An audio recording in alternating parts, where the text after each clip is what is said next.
Well, welcome everyone for this Transition Talks for Athlete Soul. We are super excited to have our guest today, it's Megan Rose. Megan, for those of you who don't know Megan, Megan was a former student athlete from the University of Miami. She also became a head tennis coach for Princeton University. After that, Megan worked with the Women's Tennis Association, where she actually worked really closely with the players, coaches, and tournament directors. And for the last 6 years, Megan, you've been working with the United States Tennis Association, in which you continue to move up and really expand your role as a leader within the professional tennis department. So, very, very excited to have you today and can't wait to hear your transition story. One thing that is a fun fact, and I am absolutely thrilled to say this, is that you were an honoree of the Sports Business Journal um, Game Changer. So that is a huge thing, and I am very proud to say that you were my boss at some point, and really to see you move up and continue to be successful. So, welcome. We're very happy to Oh, have you. thank you, Millie. It's an honor to be here. I'm really impressed with all the work that this organization is doing, and hoping that my story can help someone along the way. And it's been awesome watching your progress, and we've been friends for a long time. So it's awesome to kind of come full circle and be back together today. Yeah, I don't know if you remember this, but we talked briefly about something like this. Oh my gosh, probably 2017 or 2018 when I was doing my master's degree, and the fact that, I was able to connect with Miriam and their organization and being able to see it transpire through someone else, but at least still be involved. I think it's a huge thing. You're the first person that I thought of because I remember your words were, that's a great idea. And I'm like, okay, but it's a lot of work. And I'm glad Miriam took it on and the group and Athlete Soul is actually making it happen. So anyhow, let's get started. First question for us is going to probably be just for you to give us a quick overview of what your sport career or journey was like. How'd you get started? Then tell us exactly how you transitioned from there to collegiate and all that. So So, as you know, better than anybody, tennis, being a competitive tennis player is pretty all consuming from a young age. So, I started playing tennis at 6, and then by, 10, I was playing tournaments. And it's actually really ironic. I think that I work for the USTA now because I joke that, they were so good to me and spent so much money on me when I was a junior with grants and travel that now I'm paying back my debt to them from when I was a kid. But I did play, competitive junior events both on ITF level and in the USTA national level, and played some high school tennis just so that I could have more excused absences. I think so. So I really was kind of engaged with tennis from a young age, and really focused on tennis kind of primarily once it seemed like that was a sport I was gonna excel at. So then was fortunate enough, I actually started my career at UCLA. Was fortunate enough to get recruited there by Stella Sampras, and played there for a season. And then, I transferred back to Miami. I'd gone to high school in Miami, so I really felt like that was home for me. And, Paige Yoshak, the coach there, I think she was the exact coach that I needed for my personality. I needed someone to really kind of forced me to look in the mirror and see, how I could continue to improve and get better. And so was really fortunate that she had me on the team. And, when Miami started, I think they were ranked, in the low 30s, 40s. And then since kind of coming there, we were really able to kind of elevate the program. And so I played the rest of the 3 years there. And then when I graduated, I played, professional for a couple years on the ITF Pro Circuit, and then was able to play at the US Open a couple times. So at that point, I think with tennis, I mean, with any professional sport, but it's so consuming, right? The amount of dedication, as you know, the amount of dedication and the amount of work and the amount of travel that it would take to be at the level that I felt like would be worth that amount of effort. I just didn't know, kind of knowing myself, that I was wanting to kind of put that work in. And so I said to myself, well, like, what are we going to do this for? Like, if we're not going to go full steam ahead, like, we should really rethink what we're doing. And at that time, it was the story of, boy meets girl in a bar on South Beach, and I met my now husband. Um, and so actually, I was thinking about retiring. He wanted me to keep playing, obviously, because he wanted to just like travel and be like in my entourage and be like in my player box. So jokes on him. But so I retired. And it was interesting, like the word retire versus quit, right? Like as an athlete, you never want to use the word quit. And so I try to use the word retire because it was really like kind of like my decision. And, after that long, I was ready to kind of move on. And I knew that I wanted to go back to school. So I went and I got my master's at University of South Florida, St. Petersburg. And at that point, I was like ready to be done with tennis. Like I knew I didn't want to be done with sports. So I got my master's in journalism and media studies with really the intent of going kind of in the media route. And so I did some internships, with some local TV stations in the sports department. I was hired by the Tampa Bay Lightning to do some kind of content for them. And that was at a time when online content was really not a big thing. That's I'm aging myself. But it was really just kind of starting like online content. And so I was kind of freelancing and got a couple jobs here or there. I actually worked for the US Open for 2 years, doing some of their usopen.org stuff. And then, the recession hit, and like the first thing to go was online content because it wasn't as important, as it is now. So I was like, all right, well, I definitely have to pay the bills. I was working part time as a receptionist at the WTA actually, just to kind of pay some bills. And so then I was like, all right, well, what should I do? And I called Paige Rocher-Twos and I was like, hey, what do you think? And she's like, well, why don't you come down and be the volunteer assistant coach for like the spring semester. So I moved to Miami and I worked under her for a semester, and I realized like college coaching was incredible, and that's really kind of the direction that I wanted to pivot in. So I applied to a lot of jobs, and I did some reach things like a head coach since I'd never been even assistant coach before. And I remember I got the call from the athletic department at Princeton, like, hey, we want you to come for an interview. And I was like, okay. And so I went up there, and, it was like, I was so intimidated. It was all these people that had like gone to Princeton, and, I'd gone to Miami, and we're not known for our academics, we're known for our athletics. And so, they had asked me like, what's the last book you read? And I was like, Twilight. And I was like, that's not what they wanted to hear. They wanted to hear like some like philosophical book. So I ended up getting the job, and the athletic director had a history of kind of hiring first time coaches and really like giving them a chance and taking a chance on them, and I'm so grateful for that. And so I was at Princeton for 3 years, and it taught me a ton about leadership. Like it taught me a ton about fundraising and budgeting and working with individuals. I think the thing about leadership is that you have to lead everyone as their own person, as an individual. There's not a blanket leadership skill that you can have that really, takes into consideration everybody's unique personality and how they're inspired, and how they like to work best and how they take feedback. And so I think learned a lot of that when I was at Princeton.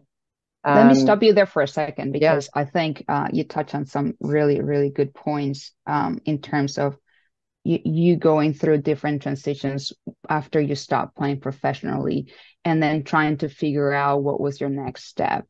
So a couple of questions I have within that realm is, you mentioned you reached out to Paige. So you obviously wanted a group, or maybe you didn't have someone that could help you through the transition. So you were trying to figure out who was the best person or mentor for you at that time that could help you.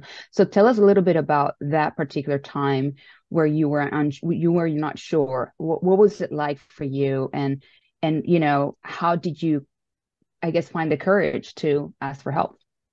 Yeah, it's a really good question. I mean, I think your identity as an athlete is, I mean, it's all of it, right? For the most part. I mean, it really is. I think people that don't play sports, I think, don't really realize how big of an identity being an athlete is. It's all consuming. It's all parts of you. And I think, when I retired, I was probably one of the first ones of my kind of like age group to retire. I think a lot of the girls really kind of like stuck it out for longer than me, and obviously some of them like went on to have like very long careers.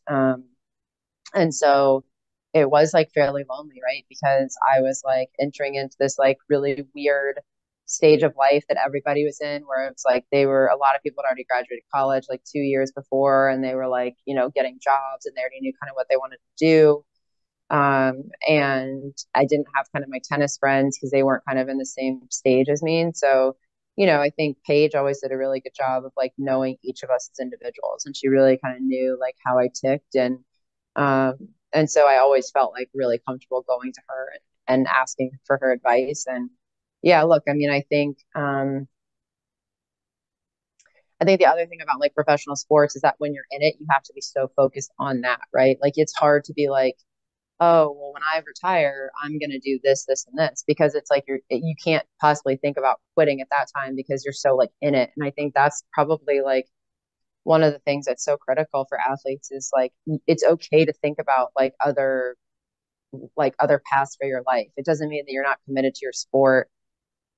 It's just like, the way that you save money for a rainy day. Like you don't want to ever think that something's going to happen, but it's always like good to have it there, because if I were to do it all over again, I would have been spending that time that I was on the road, like talking to people, like reaching out to people in business Mm. or reaching out to like people, like at the WTA, or, talking to athletes that had retired and had pivoted to other careers, like really taking the time to look at like what jobs in sports are out there. Because when I got done playing, I was like, all right, like, what do I do now? Like, what's out there for me? And I think, naturally just kind of like reverted back to tennis because it was like where I was comfortable. But, really my goal was to not be in tennis. It was to like expand and diversify. And so I just wonder, I mean, it's not helpful. It's not a helpful exercise, I think, about what if, but I do sometimes wonder like what path would have maybe been different had I had been thinking kind of concurrently about like what other areas like I would want to explore it, in my life when I got done playing. Yeah, no, but I think, you touch on a big one, on a couple of big things there, which is that we have to be all in, right? And we honestly don't think about other than the yellow ball, at least on the tennis round, yellow ball, racket. Okay, what's my next practice? What am I going to do next on my practices? It's all about practices. And in a way, because we're so focused, we just don't leverage what we actually have at that Mm-hmm. time. So it's great points. When you were going through it with Paige and having that first step of reaching out to Princeton, and you say you applied to many jobs, and Princeton was the first call. Maybe I'm not sure if you said first call or one of the few calls that you received. What was it like for Megan then? Like, were you struggling mentally, physically? Was that something that you had to overcome to actually get yourself out and be like, okay, I need to do this? Tell us a little bit about that one.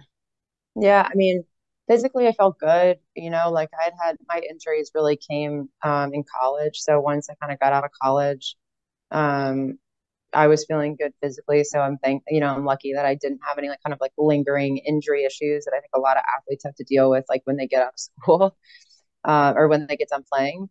I think for me mentally, my whole life I had been known as like Megan the tennis player, Mm. like high school, like voted most athletic, like, and I was known as a tennis girl, like college, like, I was on the tennis team. And, when you're playing college tennis, like being a college athlete is like, it's a big deal, and it's how you like recognize yourself and your peers. It's how you associate yourself with people in college. Like I didn't have any friends that weren't athletes. Like I didn't even know how to talk to people that like didn't, you know, I was always like, what do people do that aren't in sports? Like how much time do you have? Like, what are you doing with your day? So, when I got done, I was like, I don't really know, like, what's my value?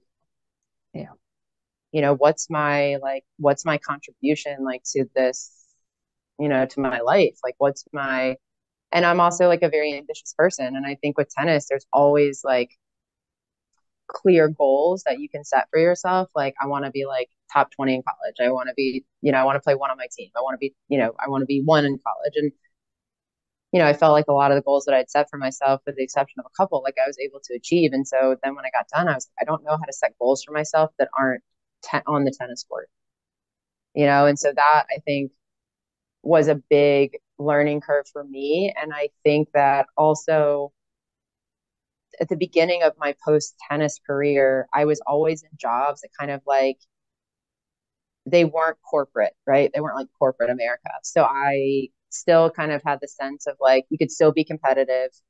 I could still kind of like have like a schedule that wasn't like 9 to 5, because I was like in college tennis. And so it would like differ. I still was like getting to travel. Like I was still feeling like I was like in it a bit, right? Like Mhm. I could still fist pump, you can't do that in corporate America anymore. And so, then when I moved into like more of like a corporate world, I really had a hard time. That was probably like my hardest transition because I was like, I'm working super hard.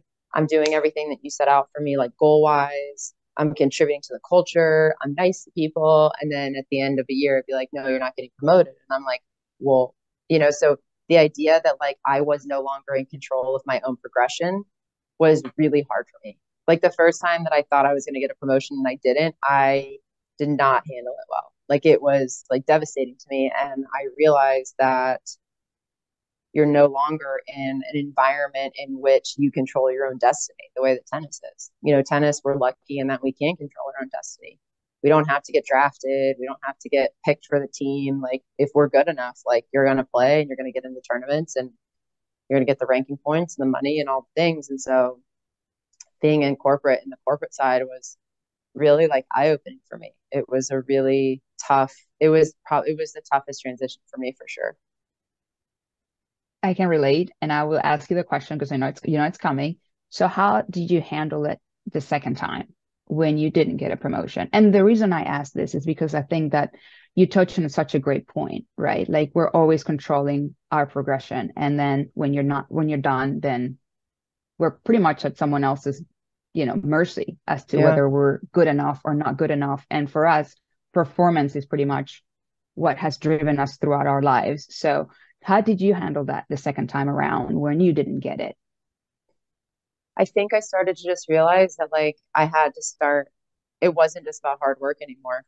It wasn't just about like showing up on time and working hard and being nice. Like there was like this whole other set of skills that I needed to start to like to hone in on, like emotional intelligence, like um, how to handle conflicts, like how to play the game, right? Like there's a lot of politics in all of this. And how do you play it? And how do you play it the right way in a way that you still feel like you have your like moral compass like intact, but that you are playing it. And whether that's, you make sure that you always like have your outfits on point, you always like say hi to the right people, that you always make sure that you're networking, that are going above and beyond like when you really need to. I mean, all of those things play such a critical role in like your ability to be successful. I think seeing people who've been in the same job for 20 years, I mean, you got to look at them and as just as you have to look at someone who's had like a lot of like progression. And I think that I realized that opportunities that I would have would come where there were gaps. So I would start looking like, where are there gaps in the organization? Where do they not have someone to do this project? Can I raise my hand for that? Is there a way that I can get myself involved in that? Can I learn from this person? And I think that was, I would say, like the biggest growth for me at the WTA was like learning a lot of those things. And I think being able to kind of start to fill some of those gaps at the WTA then led me to be able to work for Stacey Alistair, who then really helps like, pave my path to get me to the position that I'm in now. So I think also realizing that every disappointment or every really hard thing that you're going through, that there's a light at the end of that. And a lot of times that light ends up being like what you've been looking for the whole time. Yeah, great points. I mean, I think as an athlete, all of those are valid, but I think at the same time, we do have already those skills. We just don't Mm-hmm. realize that they're transferable into any Totally. other arena that we come into, into place after our transition. And I think a lot of those things that you mentioned, like our resilience, right? Like figuring out gaps, like pretty much you see it as a tactic, right? In a tennis match. Like, Yeah, okay, absolutely. your opponent's weakness is there. So why don't you try to, not that you're going to go and your colleagues sort of expose their weakness, but you go and show your strength and how you can be valuable in the organization. So I think those are great points that you touch, and I really wanted to point that out again in a different context so the athletes can actually view that value there as well. So you know when you talk about Paige and your group, I know you're very well, I know this because you spoke a little bit before about it, but you have a group that you lean on to, like the board, I guess they call it your leadership board, right? Yeah. That's what they call it. Tell us a little bit about them, and is that something that you did before or after or during your transition? Is that do you still have friends that are part of it that has been with you throughout? Talk a little bit Yeah. about that. I have like some core friends that I had like at UCLA that we still are in touch. And I think it's good and helpful having friends that have known you kind of through all these different like stages of your life, because I think that they can also kind of help ground you and like your values and just kind of like who you are, and just also seeing if like you're not seeming like yourself, like I would say, the last year for me personally, I've been going through another transition of like trying to balance like who I want to be as a mom, who I want to be as a executive worker, who I want to be as a wife, like who I want to be as a friend, and realizing that like all four of those things may not exist all at the same level all the time, and so they've really been like helpful and like, checking on me and like just kind of having like opportunities for like honest conversation. I think what was huge for me was finding this group of women who also are like women executives in sport, through the WISE program, which I would highly recommend for anyone who's like has any job in sport and entertainment, because it's only women in sport and events, and they have like kind of uh, like groups throughout the country in different cities. And through this one program, I was able to connect with these women, and honestly, they changed my life. Like having people who really truly understand what it's like to be a woman executive in sport and trying to juggle all things, and having conversations about being the first woman in your family to have a corporate job, being knowing your strengths and weaknesses from like an emotional intelligence perspective, and like how to like activate on that. When is it time to explore other opportunities, like all of these things like that I think are, because as you move up in organizations, it becomes lonely and lonelier because there's fewer people that you can talk to, right? Because more people then report to you or report to your direct reports, and you obviously don't want to be having these conversations with them. And then it's uncomfortable to have conversations like that with like your boss sometimes. And so it's just, I can't recommend enough for people to find like their, personal board of directors that they feel like they can really, just have really honest conversations about. I think, um, because it's hard to navigate it alone, and especially in sports, if you want to work in sports, you usually have to know somebody to get your foot in the door. And that only comes from networking, that comes from like getting to know people. And so, you know, having those people who have the people that they know, and then all of a sudden you have a network throughout all of kind of, sports that you can lean into if you need help, or you need support. Yeah, awesome. That's great. I know that it can get very lonely as an athlete as well. So understanding that you're not alone out there and that you lean on your group and your peers, I think it's a great point to touch on. Now, tell us a little bit about how did you find your current career, and um, what do you currently do? So what are exactly the things that wake you up feeling grateful for what you do every morning, I guess?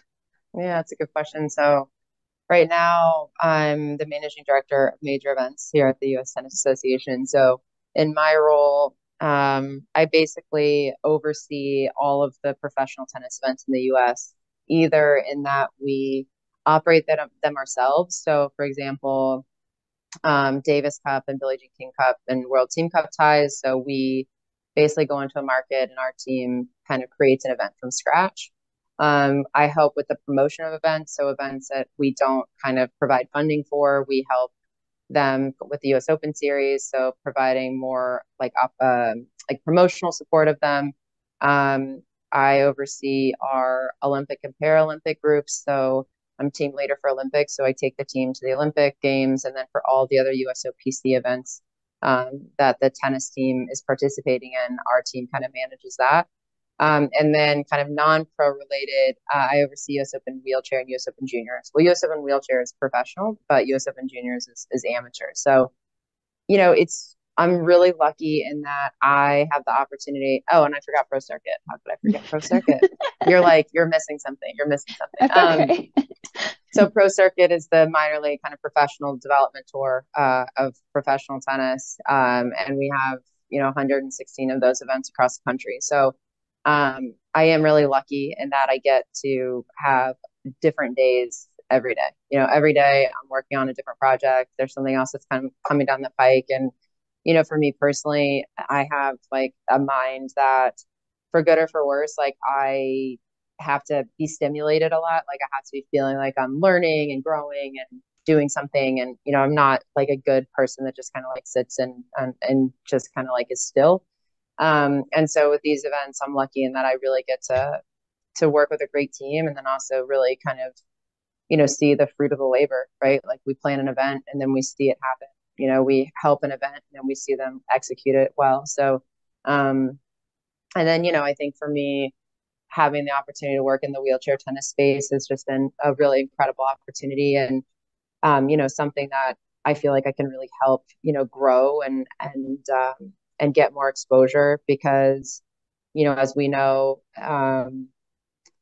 there's just not enough people that have a disability that are getting into sports, and seeing that there's an opportunity and a pathway for them. And so if we can continue to provide that opportunity, and even for me, if it's just the smallest, top of the pyramid, but if I can contribute in some way, it makes it feel like it's all like really worth it, and that there's a real kind of purpose. And same with the pro circuit, right? Like I'm giving back to something that helped create like an incredible life for me. And so, and then seeing players like, Coco Gauff play pro circuit, and then now there's the Coco Gauff that we all know today. So it's I'm really lucky. I've had a ton of support of the organization.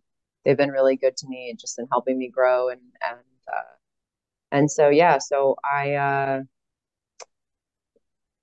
just feel really lucky to kind of be in the position that I'm in now. Awesome. So, pivoting a little bit, let's go back to the skills, right? I know I touched a little bit on that before, but what do you think are the three skills that you learned from tennis or being an athlete that are so transferable for you now and that you use every day, pretty much, within life, motherhood, and at work? Oh, that's a good one. I think grit for sure. Like, tennis just teaches you, and all sports just teach you like how to dig in when you need to. And I think that is relevant whether I'm trying to get my kid to put his shoes on, or I'm, trying to get a project over the line, or I'm, worn out from all of the above, and needed to really kind of push through and get something done. Um, I think, um, patience, right? Like tennis is, you have to be patient, like you can't get good overnight. You have to, Mm. like, it's constant, like thousands of serves, thousands of forehands cross, like thousands of volleys, like all of the things, like there is a level of patience. And it's kind of ironic that I'm saying that because I'm really not a patient person, but I do think that as I've gotten older, like I've learned to kind of understand when it's time to hit the brakes and when it's time to hit the gas, and I think knowing that balance is important. And it's no different than like periodization, right? When you're training, right?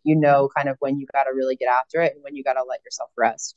Um, and I also think like knowing yourself, like athletes know themselves, they know their bodies, like, and they know their emotions, like probably better than anybody because they're just so in tune with that every day. And for me, I think knowing myself has helped potentially like prevent me from doing something that I shouldn't do, whether it be like snapping at somebody or, like just making a haphazard decision about something, or like knowing myself to know that for me, I am a trained extrovert. Like I'm fine if you put me in a room and with people and I need to talk to people, but I also know myself to know that like if I have a big thing that I have the next morning, whether it's a meeting, a presentation, an event, like I got to have some alone time so I can recharge. And I think knowing how you recover best is really critical as you work in an office, as you become a parent,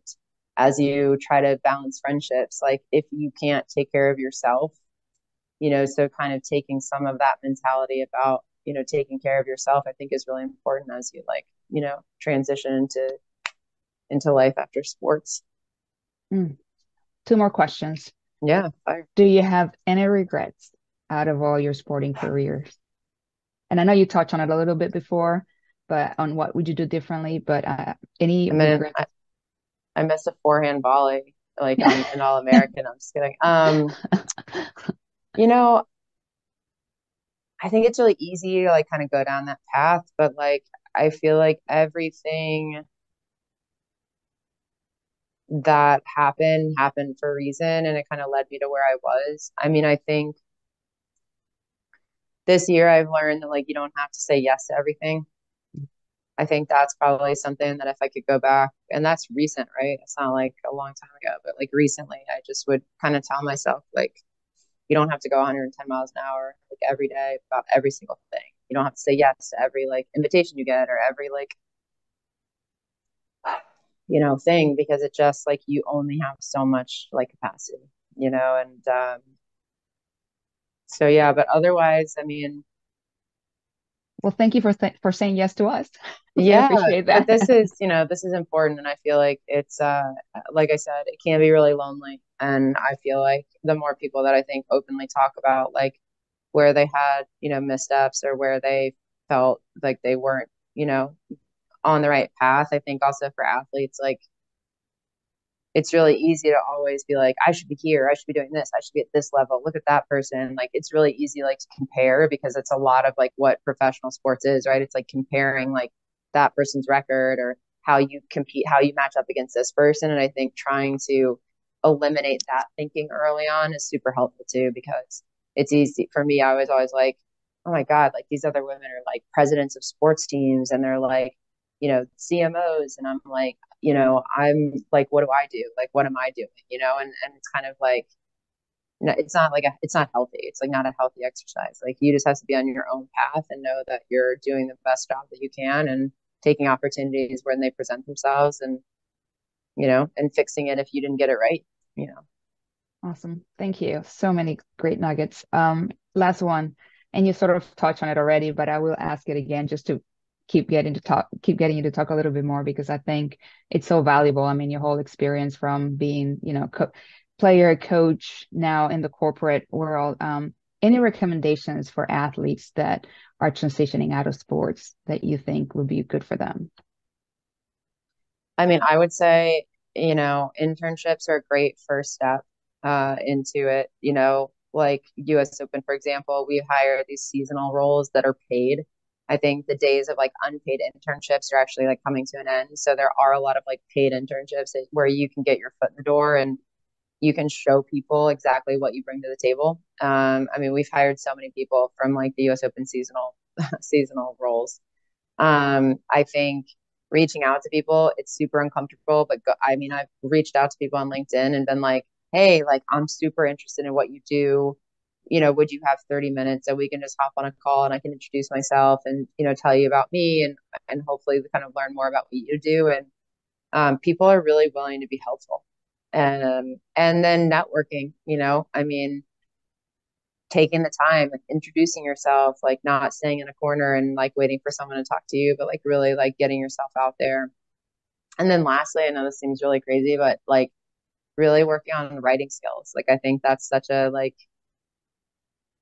asset. And I think these days it's so obvious like who really has strong like writing skills. And that, for me, my writing skills actually was like a big springboard for me like into my career, and that's not for everybody, right? Not everybody likes to write or it might not be relevant to your role, but really thinking about like what skills you have and what strengths you have and how you can really kind of maximize those. Awesome. Well, thank you so much, Megan. I mean, I love you. I have so many takeaways. I did write some notes. You probably think that I'm a little geek, but I do. I mean, obviously the resilience, patience for you were a big one. Having the grit coming for all athletes who have it. I mean, if you play a sport, you have to have it. I mean, it's impossible to be a sports or an athlete without grit and resilience. Just remember to bring those back to the table wherever you go for the Athlete Soul, members and friends. So again, thank you for your time.